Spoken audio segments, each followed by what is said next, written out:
Southeast Ohio History Center, which used to be the Athens County Historical Society Museum. About the time this project started, actually, we got a new building and changed names. So that was part of the whole project. So there were early attempts at recording oral histories in Athens, and I'm going to be a little harsh because I don't know who actually did these interviews, but they were sporadic, inconsistent, with no follow-up. There was little no transcribing done, and now they just sit in a cabinet, and no one's even aware that they are there. When I started this project, I thought, well, I would maybe take care of what had been done, but it really wasn't even worth the time.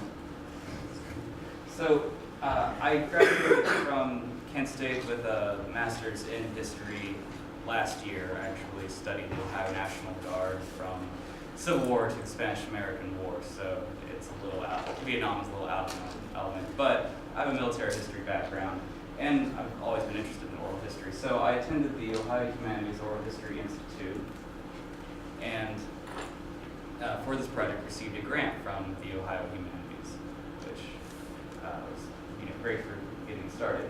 Part of this grant included holding a public program. To advertise this public program, we did a radio program with a veteran on the left there. Actually, in the center is our director at the History Center, who is a Vietnam-era veteran himself. He was in Korea during the time. And then Frank Norton on the left was a Marine, who actually threw his medals back with John Kerry in the 1970s. The interview I did with him was mainly about his war experience. I still didn't do the follow-up with his post-war experience because that's just as interesting.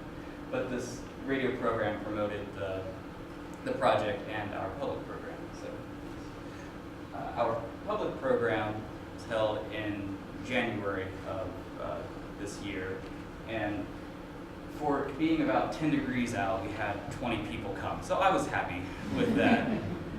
I spoke, introduced the project, spoke about it, and talked about appellations in Vietnam and the military in general, about how there's a higher rate of appellations compared to the rest of the United States, and how they die at a higher rate too. And there are various reasons for this. Dr. Ingo Trachweiser from Ohio University spoke to about the larger implications of the war. And the best part was there were about 5 veterans in attendance. Next slide. Here are 2 of them. The gentleman on the right there interviewed. He was in the engineers very early in the war, and came from a family with strong military service, an Appalachian family with strong military background. And then on the left is Jerry Sullivan, who is also from the area just north of Athens and served in the Mekong Delta in Vietnam. So next slide. The criteria for these interviews, they start out with anyone from Athens County, but we're the Southeast Ohio History Center now, so I'm in the process of trying to find a new name. Athens in Vietnam was really just the working title that I had to go with because I couldn't think of anything better. The emphasis was on the Appalachian background, but I quickly realized that just being from Appalachia is not necessarily enough. There are some people who chose to live in Appalachia after the war, and that's an interesting story. I had a high school teacher who was from Cleveland but then settled in Athens, and for him the area was cathartic after his war experience. I thought, well, that's a valuable story right there. So things like that. And one of the big things for me coming from a museum is that I wanted to make sure that these weren't just standalone interviews out of context. I wanted to make sure there were pictures and artifacts and other information about the person than just the interview. And we also want to transcribe these quickly. Next slide, please. So this is Specialist for Gerald Sullivan. He was one of the vets who attended the public program. Next slide. He had a collection of over 100 pictures from his time in Vietnam. Some of these pictures were spectacular, and he was very open, ready to share. He had talked to people about his military service before, and was one of the first major ones I talked to, and was a great help. He donated a bunch of uniforms, not original uniforms, but after the war he had bought surplus uniforms and patched them up to look like what he wore at the time. Next slide, please. And this is a very dramatic picture he took. And the next is a segment of his interview talking about where he was from, what that meant to be in the military.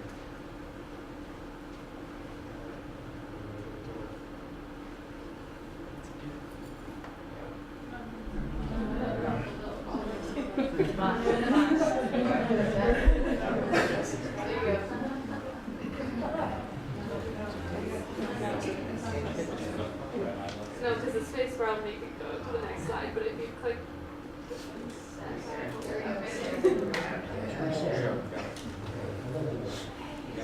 Wearing that hockey jackets because the possible hospital had been treated.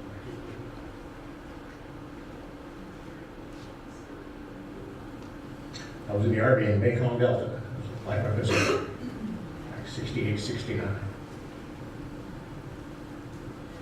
What motivated you to join the military? The experiences you had growing up in this area? Most of my family and folks I knew in the community were World War II vets. I even remember some World War I vets, and I always wanted to be like them, I thought. So I had to go find out, and the opportunity arose, and it just so happened that at the time there was a war going on. I thought, well, that would make it just even more interesting. And it did. How old were you when you enlisted? I was 18. Actually, I enlisted at my 19th birthday. I left a week after my birthday. What made you decide to go to the Army? I grew up with the notion that I wanted to be a Green Beret. So I went in and talked to the sergeant at the enlistment station and I said, "Can I be an airborne infantryman?" He said, "Sit down, son. I've got a deal for you." He was happy to see me. So where did you do your initial training? Basic was at Fort Jackson, South Carolina, and advanced infantry training was at a place called Camp Crockett in Fort Gordon, Georgia. Everybody there, the whole battalion, almost about 1,000, were all volunteer airborne infantry guys.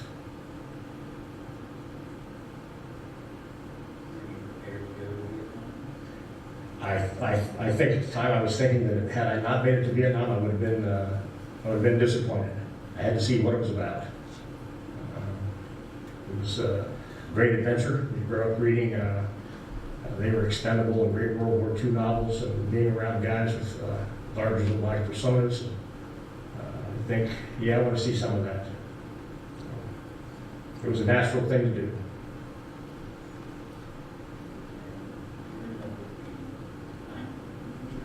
Ninth Infantry Division. We were well represented. Scots Irish country boys from around the country were greatly appreciated in the woods.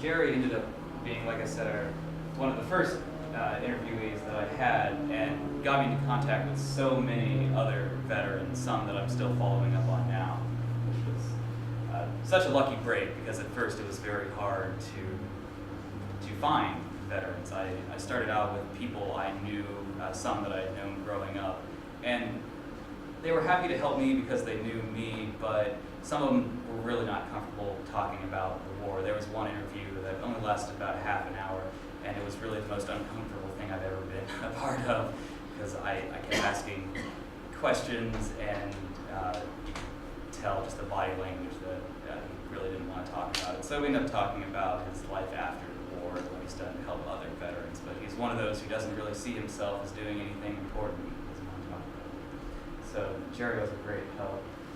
Go to the next one. Another great interviewee that I had was Sergeant Larry Sams, who was in the 1st Field Force, and he started out driving one of these Army personnel carriers, and he said he spent the first half of the war quite safe.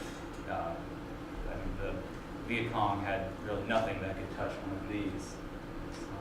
But then he got a new lieutenant colonel who decided that he was going to take his men out of these armed personnel carriers and put them in 7-man teams. Next slide. And yeah, you see, just to get a picture of him. But his whole experience, or his whole story, was really how the seven-man team dwindled to just him. And it started off, with an incredible story that next artist I'm talking about. Flying along, nothing unusual. It's kind of nice in a way. It's very noisy. Wind is rushing by. This is the first time they're Looking deployed down, as a seven-man It's team. pretty flat when you leave landings on there. You can see all these checkerboard rice paddies. And we climbed up to about 3,500 feet. That keeps you away from small arms fire. And we're going along, and you have that whoop, whoop, whoop, whoop, whoop, whoop, whoop. The steady pitch of the helicopter is very, very obvious. You hear one out here today, you'll hear one coming in the snow. It's a helicopter. And all of a sudden, the pitch changed. It was going whoop, whoop, whoop, whoop, whoop, real loud and slowed down. I jerked my head and looked toward the pilot and co-pilot. You can't hardly see them. They wear a helmet with a microphone in front of them so they can talk to each other and the door gunners. And they got shields down over their nose so the sun doesn't get to them. I could see the guy flying the plane and the pilot, or at least I thought he was flying the plane. The pilot's, to me, from what I could see, maybe 40 years old and warrant officers. The guy in the co-pilot seat looked really, really young. I couldn't believe it. And apparently he's new and he's been letting him fly the plane, or the helicopter. I was watching him, he's talking very emphatically, and he's pointing at dials and stuff, and I'm thinking, boy, he just got in some trouble. So, everything's back to normal. We go about 5 minutes, and all of a sudden it starts again. And wah, wah, wah, wah, wah, wah. And then two just tremendous, loud, wah, wah. Something hit me in the top of the head. We were no longer wearing our steel pots. We were wearing booty hats at the camouflage. Something hit me so hard that it jammed my cheek together and pushed my hat down over my eyes like this a little ways. I couldn't see what was going on. I just couldn't figure out what happened. And then I realized I don't hear anything. It's quiet. The only thing I hear is the air rushing up. We are falling like a rock. I am weightless. Everybody in the helicopter flew up and hit the ceiling. I can't get away from the ceiling. I'm looking down like this because my hand's pushed down. I can't see straight down. I see one of the rotor blades go by at about this speed. Just rotating. Oh my God.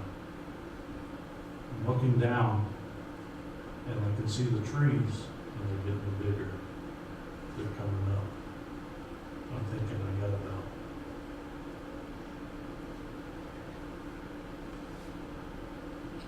about 10 seconds to live. I wouldn't feel hurt. I didn't want to die of sweat.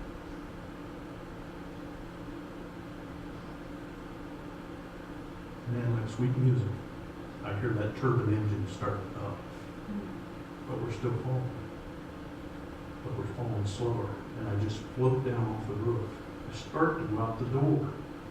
I threw my hand back to grab the whole front of the bulkhead and pull myself back so I wouldn't fly out the door. Because now I'm just in between. And my hind end came down on the seat. We're slowing down. He must have just gunned at the pilot because I can't believe he got it stopped. The engines are screaming, the engine's screaming. When he gets it stopped, I look down and we're only about 150 feet off the top of the trees. I look ahead and upward. There's the other 3 helicopters way over there.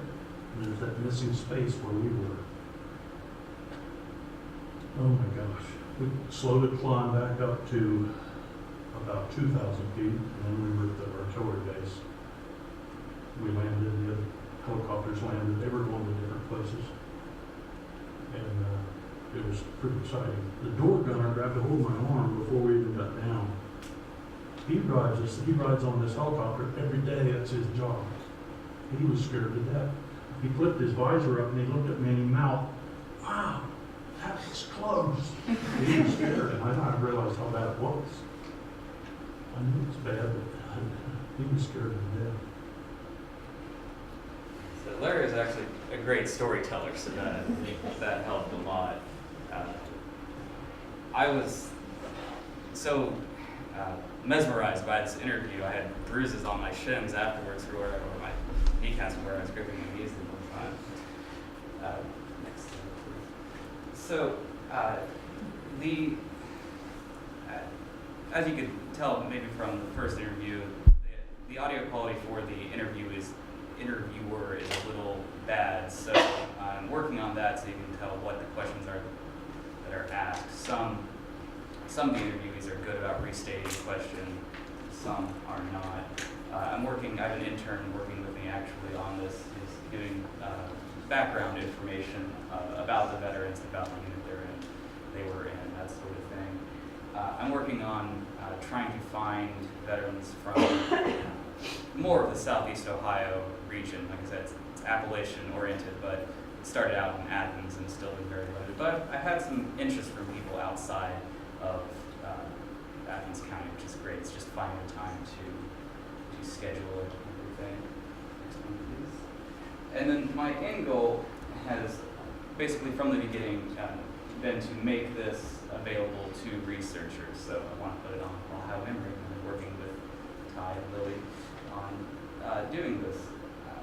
I don't really have an end goal or short-term end goal for this program or time frame. I want to keep doing them and have it available to either make a documentary. I'm working on making a little exhibit to highlight the progress of the project and that sort of thing. But the big thing is making it accessible, and we're transcribing these as we're going. So I have another person who's a transcription volunteer. She worked in the library professionally, is retired. She loves transcribing, so that worked out great for me. And like I said, intern working on metadata, that sort of thing. So, that's it. Great. Thank you.